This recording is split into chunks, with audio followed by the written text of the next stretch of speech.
Assalamualaikum warahmatullahi wabarakatuh.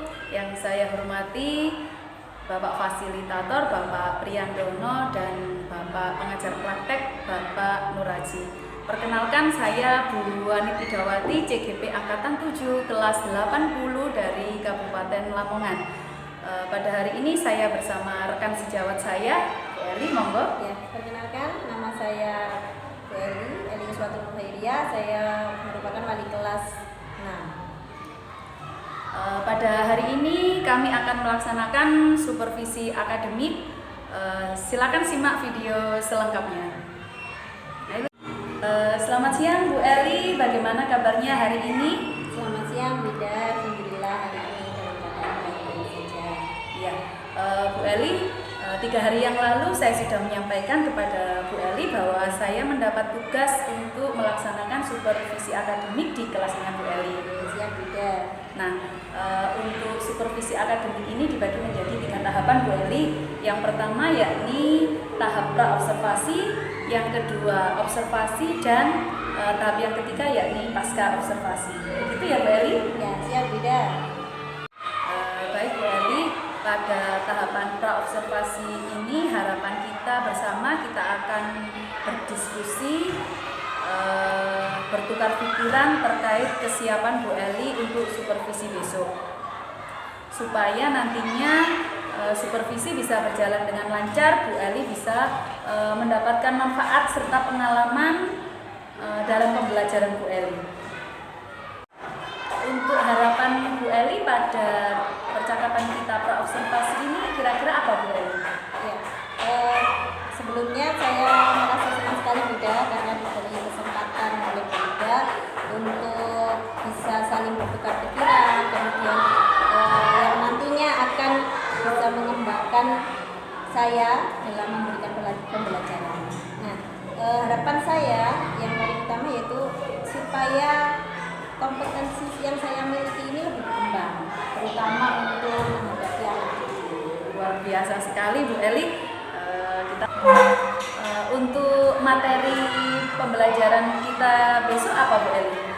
Ya, untuk pembelajaran yang akan saya berikan kepada anak didik itu nanti materinya tentang reklame dan keberagaman ekonomi. Reklame dan keberagaman ekonomi ya. Tema globalisasi. Tema globalisasi. Untuk tujuan pembelajarannya sendiri? Tujuan pembelajarannya yang pertama, setelah mengamati reklame, siswa mampu mengidentifikasi ciri-ciri reklame dari contoh yang diberikan oleh cerita. Yang kedua, setelah mengamati reklame, siswa mampu membedakan reklame dan bukan reklame yang benar. Kemudian yang ketiga, setelah membaca teks, siswa mampu mengidentifikasi contoh keberagaman ekonomi dengan benar. Yang keempat, setelah berdiskusi, siswa mampu menjelaskan sikap yang perlu dikembangkan dalam hal keberagaman ekonomi. Itu beda. Itu ya. Ya Bu Eli, terima kasih. Saya sudah tidak sabar ini mau melihat pembelajarannya Bu Eli. Itu tadi kan tujuan pembelajaran yang ingin dicapai oleh Bu Eli. Nah, untuk area pengembangannya sendiri? Untuk area pengembangannya itu akan ada 2 materi. Dari sini ada reklame dan keberagaman ekonomi. Kalau untuk reklame sendiri itu saya menginginkan anak-anak itu mampu untuk membedakan, kan ada banyak reklame, jenis reklame. Saya ingin anak didik saya itu tahu, meskipun tidak diberi keterangan, anak-anak itu tahu, oh ini reklame komersial, oh ini reklame non komersial. Kalau untuk keberagaman ekonomi itu saya memfokuskan pengembangan anak-anak bagaimana caranya menyikapi banyaknya keberagaman ekonomi, terutama di sekitar lingkungan. Bagaimana cara bersikap dengan misalkan orang-orang yang punya pekerjaan guru atau pekerjaan yang lain, itu cara bersikap terhadap beliau-beliau itu bagaimana? Oh, begitu ya Bu Eli ya. Untuk kesiapan observasi besok, media yang sudah disiapkan Bu Eli apa Bu? Media yang saya siapkan, yang pertama akan memberikan beberapa kartu. Saya buat kartu yang membedakan mana yang reklame komersial dan non komersial. Berarti untuk metodenya nanti diskusi ya Bu Eli kira-kira. Oh iya. Terus untuk yang keberagaman ekonomi ini nanti akan saya audiovisual ya Bu ya. Visual. Ada beberapa pekerjaan yang akan saya tampilkan, kemudian nanti disuruh untuk menyebutkan itu pekerjaan dalam bidang ekonomi yang bagaimana. Bu Eli, beberapa hari kemarin kita sudah mendiskusikan tentang pembelajaran berdiferensiasi ya Bu Eli ya, bahwa pembelajaran berdiferensiasi itu ada berdasarkan minat belajar murid, berdasarkan kesiapan belajar dan profil siswa. Nah, di dalam pembelajaran berdiferensiasi ini juga kita ini harus mencantumkan KSE Bu Eli, KSE dan budaya positif supaya kedepannya itu anak-anak bisa menjadi pribadi yang lebih baik lagi. Bu Eli, untuk pembelajaran berdiferensiasi ini bisa dijelaskan di yang sudah disiapkan Bu Eli? Untuk persiapan saya, ini kan anak-anak itu kan tidak semua bisa memahami pelajaran sesuai dengan tidak sama, belajarnya tidak sama, sehingga saya menyiapkan kan ada audio, kemudian visual, kemudian ada kinestetik. Untuk anak-anak yang audio ya, menggunakan audio itu saya ini tampilkan video. Ya, jadi anak-anak itu mendengarkan dari video yang saya berikan. Kemudian untuk anak-anak yang visual, ini saya sediakan teks yang nantinya akan dibaca anak-anak. Kemudian saya berikan gambar yang kartu tadi. Nah, dari situ anak-anak akan membedakan keberagaman ekonomi dan reklame.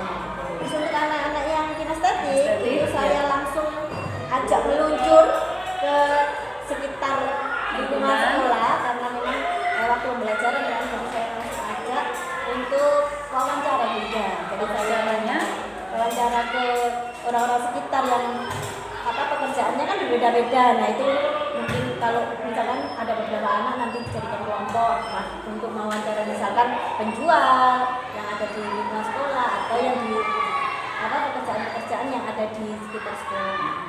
Berarti untuk berdiferensiasinya ini dibedakan menurut gaya belajar ya Bu Eli, ada visual, ada auditori, dan ada kinestetis. Luar biasa Bu Eli. Di RPP-nya Bu Eli saya sempat melihat sudah memasukkan KSE dan budaya positif. Bisa dijelaskan Bu Eli? Untuk KSE-nya ini saya berikan SBB juga. Karena anak-anak itu kan kalau sudah diberikan materi kadang-kadang materi itu merasa bosan, kemudian jenuh, terus tidak menampakkan keseriusannya lagi. Nah, untuk itu saya berikan SBK. Nah, SBK-nya itu berupa tebak kata untuk tiap kelompoknya supaya kekompakannya itu tetap terjaga, kemudian juga mengolah otak berpikir kan nanti tebak-tebakan gitu. Terus budaya positif yang positifnya itu dari awal itu kita mengadakan kesepakatan juga. Yang pertama menghormati setiap teman-temannya yang memberikan ide atau pendapat yang diberikan. Nah, itu harus dihormati. Mereka harus diam dulu ketika teman-temannya berdiri untuk menyampaikan ide dan pendapatnya. Kemudian yang kedua itu harus kompak dari setiap kelompoknya. Tapi tidak hanya tiap kelompok, beda kelompok antara kelompok yang satu dengan kelompok yang lain juga harus kompak. Artinya saling bekerja sama, memberikan kesempatan tadi beda. Kemudian yang ketiga harus bahagia beda. Kalau saya lihat anak-anak saya, anak didik saya kalau terlihat cemberut atau tidak enak kan terlihat dari wajahnya, itu langsung dipanggil. Saya panggil, kemudian kenapa kok seperti itu. Nah, makanya anak-anak harus tetap bahagia supaya pembelajaran itu menyenangkan.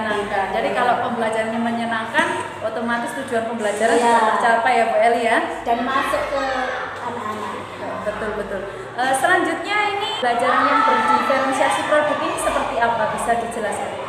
Untuk produknya, anak-anak untuk yang reklame tadi beda, itu anak-anak akan saya beri tugas untuk membuat reklame di mana berbeda. Jadi harus bisa membedakan reklame yang komersial dan non komersial, sehingga nanti harus diberi keterangan di sana.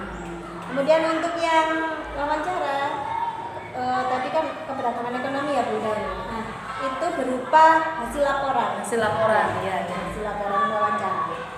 Kemudian Yang apa tadi? Sudah. ya, Jadi Bu Eli, kira-kira di RPP Bu Eli ini kelebihannya apa? kelebihan dari RPP saya ini beda, itu lebih menarik tentunya. Kemudian yang kedua, saya mencoba untuk memasukkan pembelajaran yang berdiferensiasi. Nah, di sana kan karena anak-anak itu dalam menyerap pembelajaran itu berbeda, nah sehingga saya sudah memberikan apa ya, sesuai kebutuhan siswa. Betul. Nah, kemudian perkembangan anak-anak juga dalam hal menyerap tadi kan juga berbeda-beda. Gaya belajarnya juga beda ya, Bu Eli ya? berbeda, sehingga terpenuhi. Jadi apa yang diinginkan anak itu semuanya terpenuhi. Itu beda. Memang itu kan esensi dari pembelajaran berdiferensiasi, Bu Eli. Untuk selanjutnya saya juga ingin tahu kira-kira kelemahan dari RPP Bu Eli ini di mana kelemahannya? Kelemahannya ini beda waktunya. Karena apa? Karena dari beberapa yang saya sampaikan ke anak-anak dengan yang berbeda-beda gayanya, seperti misalnya membuat itu, saya khawatirnya itu ketika waktu istirahat itu nanti terpakai, kan kasihan anak-anak gitu. Tapi saya akan tetap mengusahakan manajemen waktunya bisa tepat Waktu ya. Bu Eli, luar biasa sekali pembicaraan kita pada pagi hari ini. Saya ini sudah tidak sabar ingin melaksanakan observasi di kelasnya Bu Eli. Semoga apa yang menjadi harapan saya, harapan Bu Eli, dan harapan kita semua bisa membawa perkembangan dalam dunia pendidikan kita ya Bu Eli ya. Kedepannya Bu Eli bisa menyajikan pembelajaran yang memang cocok dengan siswanya Bu Eli. Terima kasih Bu Eli, sampai ketemu lagi 3 hari kemudian ya Bu Eli ya. Terima kasih.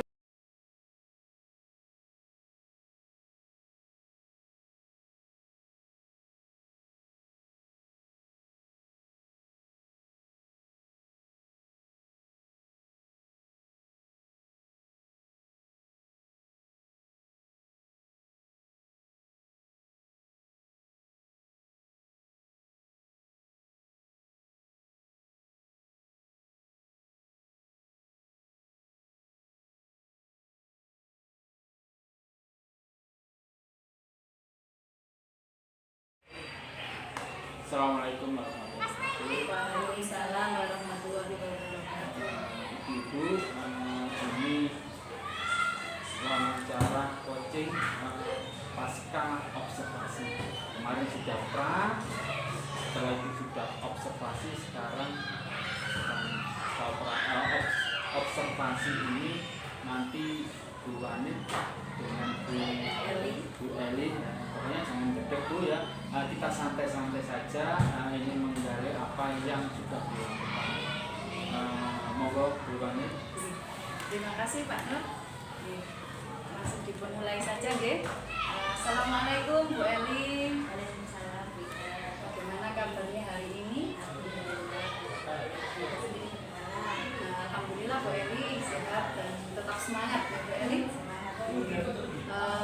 Kemarin kalau nggak salah hari Jumat Bu Eli kita sudah melakukan kegiatan pra-observasi ya Bu Eli. Ada beberapa yang kita bicarakan, termasuk RPP-nya Bu Eli, metode dan strategi pembelajaran dari Bu Eli. Bu Eli juga sudah mengidentifikasi kira-kira kelebihan RPP-nya Bu Eli itu di mana dan kekurangannya itu di mana. Setelah itu pada hari Rabu tanggal 24 saya bertindak sebagai observer mengamati pembelajaran yang dilakukan oleh Bu Eli di kelas 6 ya Bu Eli ya. Saat itu pembelajarannya tentang tema globalisasi. Pada saat observasi itu saya membuat catatan Bu Eli, ada beberapa catatan yang saya tulis, dan untuk kegiatan yang sekarang ini adalah pasca observasi ya Bu Eli. ke langsung ke pasca observasi itu ada beberapa pertanyaan yang perlu saya tanyakan ke Bu Eli ya. Yang pertama, bagaimana perasaan Bu Eli ketika melaksanakan pembelajaran itu? Menemukan kelebihannya tak? Kelebihannya di mana pada saat pembelajaran itu? Kalau untuk kelebihannya beda, itu saya merasakan ketika pembelajaran itu anak-anak antusias gitu ya, dengan strategi yang saya berikan, kemudian anak-anak aktif. Jadi banyak sekali, hampir semua anak-anak itu aktif, tapi mungkin ada beberapa yang belum aktif gitu. Nah, untuk yang kekurangannya beda, saya merasa ini terkejar oleh waktu. Maksudnya saya Waktu ya, Bu Eli, iya, berarti saya ya? merasa ini kok mas gitu. Seperti kayaknya dikejar gitu. Dikejar waktu Tapi gitu. sudah sesuai sebenarnya, cuma saya merasa waktunya itu kalau bisa itu lebih, tapi kan karena pembelajaran itu harus sesuai waktu, jadi Iya, betul. mau tidak mau harus selesai pada waktunya gitu. Dan Itu yang dirasakan Bu Eli nggih. Iya. Nah, ini saya selaku sebagai observer, untuk catatan saya ini jangan dianggap sebagai itu ya Bu Eli, ini untuk masukan ke depannya saja untuk Bu Eli ya. Selama saya mengamati pembelajarannya Bu Eli, saya sudah istilahnya sudah melihat bahwa kelasnya Bu Eli ini hidup.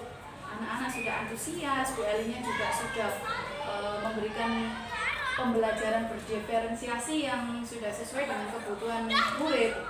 Saya melihat kemarin Bu Eli sudah memetakan dari gaya belajar murid sampai dengan berdiferensiasi produk ya Bu Eli ya, sudah sangat luar biasa sekali.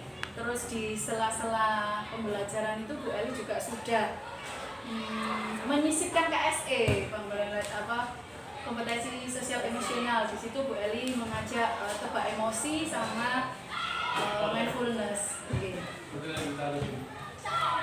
Untuk selanjutnya ini ada beberapa catatan Bu Eli ya.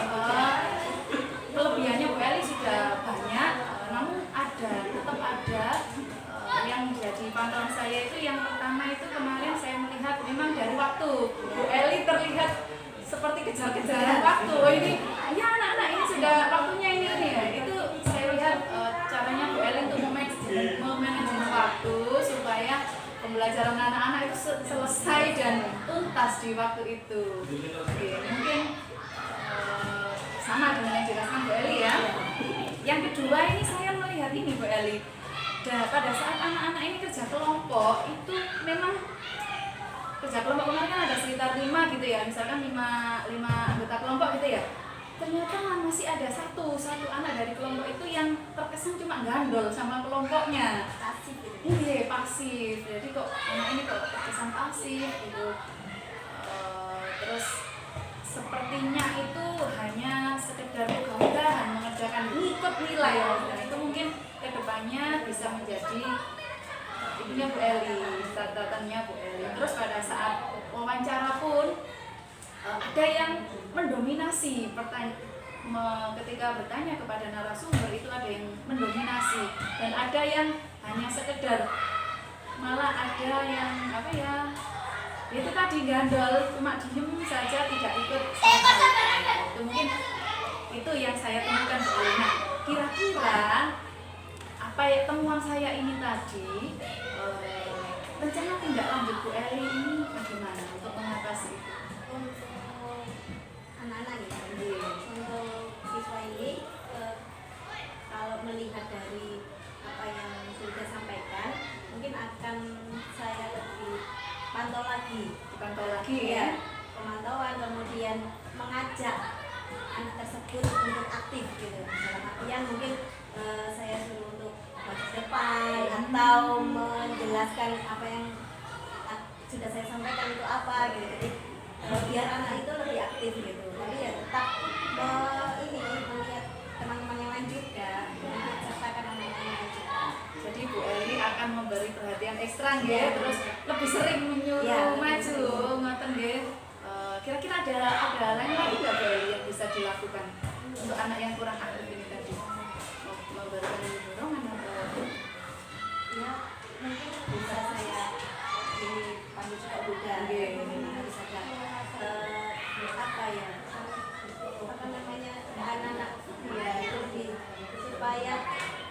dia merasakan apa sadar diri gitu Sadar diri, supaya gitu. kita sama sadar diri karena Iya. kalau tidak sadar diri misalnya kita suruh itu kan tetap tidak enak gitu loh jadi mangkok ya atau apa. Oh iya, berarti kita berusaha untuk memunculkan motivasi internal dari dalam dirinya ya Pak ya, termasuk kepercayaan diri mungkin Iya.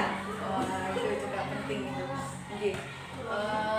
Bu Eli, itu tadi kan kelemahan yang sudah saya sampaikan dan ternyata Bu Eli sudah bisa mencari solusinya gitu ya. Selanjutnya untuk ini Bu Eli, itu kan untuk anak-anak ya. Untuk Bu Eli sendiri, untuk rencana pengembangan untuk diri sendiri kedepannya Bu Eli bagaimana? Iya. Karena saya merasa setiap waktu itu kan sebagai seorang guru itu selalu ilmu itu selalu berkembang gitu. Jadi saya yang akan dari ya untuk pengembangan kompetensi saya terutama tiga fitrah yang di dalamnya berisi ini apa PSE kemudian juga ya pembelajaran yang berdifferensiasi dan pokoknya yang ini kepada anak itu kita berikan apa supaya anak-anak itu ketika pembelajaran itu sadar diri juga kemudian aktif juga di dalam kelas jadi sebagai seorang guru itu tidak hanya monitor ya tidak memberi motivasi dan sebagainya gitu. Oke. Luar biasa sekali Bu Eli. Saya kira untuk percakapan kita pagi hari ini memberikan manfaat yang luar biasa bagi saya juga bisa belajar dari Bu Eli. Bu Eli mendapatkan ilmu baru, pemahaman baru ya. Semoga pertemuan kita pada pagi hari ini dan kegiatan supervisi akademi kemarin bisa memberikan tambahan ilmu, pengalaman sehingga kedepannya ketika melakukan pembelajaran Bu Eli bisa lebih baik lagi dan saya percaya Bu Eli ini kedepannya bisa lebih menyajikan pembelajaran yang berpihak pada murid ini bisa lebih menarik lagi itu Bu Eli ya. Saya senang sekali melihat semangat dari Bu Eli. Guru-guru seperti Bu Eli inilah yang dibutuhkan oleh anak-anak kita. Terima kasih Bu Eli ya. Mohon maaf ya barangkali ada salah kata. Sampun. Terima kasih Bu Eli, terima kasih Bu Muhammad sudah coaching temannya dalam rangka untuk perbaikan kualitas. Dari saya akhiri. Assalamualaikum. Waalaikumsalam warahmatullahi